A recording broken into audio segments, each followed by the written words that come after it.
አገኛለሁ ምትላ ማግኘት አትችልም። አይን የሌላቸው ሰዎች አለ የሌለ ንብረታቸውን ቢያወጡ አይን ማግኘት ይችላሉ? والله ምን ባለ ሀብት ምን ባለ ጸጋ ቢሆን አይን ልግዛ ብትል በዓለም ገንዘብ ብታፈስ ዶላር ብታፈስ ብር ወርቅ ብታፈስ አይን ማግኘት አትችልም። አፍንጫም ከዛልከ ጆሮም ከዛልከ አፍም ከዛልከ የቦታቸው አቀማመጥ የሁሉ ነገራቸው እዚህ ላይ ቢሆን በዚህ ቦታ ቢሆን ብለህ አስተያየት የማሰጥበት ጉዳይ ነው። ስለዚህ ለሰውነታችን አንድ ሰው የሚያስበለው አንገቱ በላይ ያለው ነው በዋናነት። ኢማንም ላይ ሶብር ያን ያህል ነው ያለው ቦታ ይላል። አላ ላ ኢማነ ሊመን ላ ሶብረ ለህ። ሶብር የሌለው ሰው ኢማን የለው። ኢማን የምን ውጤት ነው ሲባል ኢማን ማንተን ሶብር ማለት የኢማን ቢልቀዳኢ ወልቀደር አንድ ሰው በአላህ ሱብሓነሁ ወተዓላ ውሳኔና ፍርድ የማመኑ ውጤት ሶብር ያደርጋል።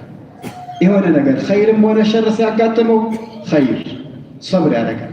ለዚህ ነው ነቢያችን ዓለይሂ ሰላቱ ወሰላም በአንድ ሐዲታቸው ሲናገሩ አጀበን ሊአምሪ ልሙእሚን አሉ፣ እንደ የሙእሚን ነገር ያስገርማል ያስደንቃል አሉ። ኢነ አምረሁ ኩለሁ ኸይሩን ለህ አሉ፣ እንደው ነገሩ ሁላ ለሱ መልካም ነው ደግ ነው አሉ።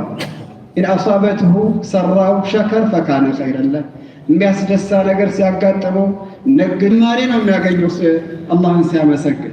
ለኢን ሸከርቱም ለአዚደነኩም ነው ቢላ ሸክ። እንደዚሁ ደግሞ መጥፎ ነገር ሲያጋጥመው ደግሞ ኢን አሳበትሁ ضራ፣ መጥፎ ነገር ሲያጋጥመው በህይወት ላይ የሚያጋጥም ነገሮች አሉና መጥፎ ነገር ሲያጋጥመው ደግሞ ሶብር ያደርጋል ትዕግስት ያደርጋል። ፈካነ ኸይረን ለህ፣ ለሱ መልካም ነው አሉ ነቢያችን ዓለይሂ ሰላቱ ወሰላም። ስለዚህ ሙእሚን ሙስሊም የሚከስርበት ነገር ምንም ነገር የለም። ኸይርም አገኘህ መልካም ነው፣ መጥፎም ነገር አገኘህ አብሽርክ። ሚን ወራኢሂ ከጀርባው የሆነ ኸይር አለ የምታገኘው። መጀመሪያም ራሱ እኮ ማ አሳበከ ሚን ሐሰነትን ፈሚን አላህ ወማ አሳበከ ሚን ሰይአትን ፈሚን ነፍሲክ። መጀመሪያም ኸይር ያገኘው ከአላህ፣ መጥፎ ያገኘህ ደግሞ ከራስህ በራስህ ወንጀል በራስህ ስህተት የተፈጠረ ነው። ያም ነገር ደግሞ አላህ ሊጎዳህ አይደለም፣ አላህ ወንጀልህን ሊያራግፍልህ ነው፣ ደረጃህን ከፍ ሊያደርግልህ ነው። ሶብር አድርግ ወንድሜ። አላህ ባዘዘህ ላይ ሶብር አድርገህ ቀጥ ብለህ አላህ ያዘዘህን ነገር ፈጽም። ሶላትን በአግባቡ ስገድ፣ ጾምን በአግባቡ ጹም፣ ወደ ኋላ አትበል፣ ወለም ዘለም አትበል። ወከዛሊከ ከሐራም በመራቅ ከወንጀል በመራቅም ላይ ሶብር አድርግ። ወከዛሊከ የተለያየ አቅዳር ሙዕሊማ አሳማሚ የሆኑ የአላህ ውሳኔዎች ሲያጋጥሙ ደግሞ የሆነ ነገር ነግደህ ልትከስር ትችላለህ። ምናልባት ሞት ሊያጋጥም ይችላል። አላህ ስብሓነሁ ወተዓላ ወለነብሉወነኩም ቢሸይኢን ሚነል ኸውፊ ወልጁዕ ወነቅስ ሚነል አምዋሊ ወልአንፉሲ ወተመራት ወበሽሪ ሳቢሪን አለዚነ ኢዛ አሳበትሁም ሙሲበቱን ቃሉ ኢና ሊላሂ ወኢና ኢለይሂ ራጂዑን።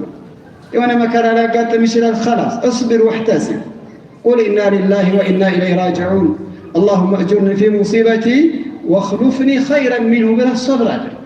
ያን ጊዜ አላህ መልካም ነገር ይሰጥህ። ነገር ግን ተተወራጨህ ተተበሳጨህ ትዕግስት ካጣህ ያዙ ልቀቁኝ ካልክ መከራው ድርብርብ መከራ ነው። አንደኛ የምትፈልገውን አላገኘህም፣ ሁለተኛ ባለመሶበርህ አጅር ታጣለህ። እንዳውም ወንጀለኛ ልትሆን ትችላለህ፣ ወንጀል ላይ ልትዘፈቅ ትችላለህ። አላህ ስብሓነሁ ወተዓላ አንድን ባሪያ ሲወደው ኢዛ አራደ አላሁ ቢዐብዲሂ ኸይረን ኢብተላሁ ፊ ዱንያ ፈመን ረዲየ ፈለሁ ሪዳ ወመን ሰኺጠ ፈለሁ ሱኽጥ አሉ ረሱል ሰለላሁ ዐለይሂ ወሰለም። አንድ ሰው አላህ ባሪያውን ሲወደው በዱንያ ላይ የሆነ ይፈትነዋል። ያን ጊዜ የአላህን ውሳኔ ወዶ በሰላም የተቀበለ ሰው በትዕግስት የተቀበለ ሰው አላህ ይወደዋል። ያን ጠልቶ ደግሞ እንደው እንዲሁኝ ምን ሰርቼ ነው ምን አድርጌ ነው? አንተማ የሰራኸው ብዙ እኮ ነው ያ አኺ ያ ዐብደላህ፣ አንተማ የሰራኸው እኮ ብዙ ነው። አላህ በትዕግስት እኮ ነው የያዘህ እንጂ አላህ ስብሓነሁ ወተዓላ የሰው ልጆች እንደ ወንጀላችን እንደሰራ ነው ወንጀል ቢይዘን እኮ በምድር ላይ ምንም ተንቀሳቃሽ ነገር አትኖርም ነበር ይላል። ወለው ዩአኺዙ ላሁ ናስ ቢማ ከሰቡ ማ ተረከ ዐላ ظህሪሃ ሚን ዳባ።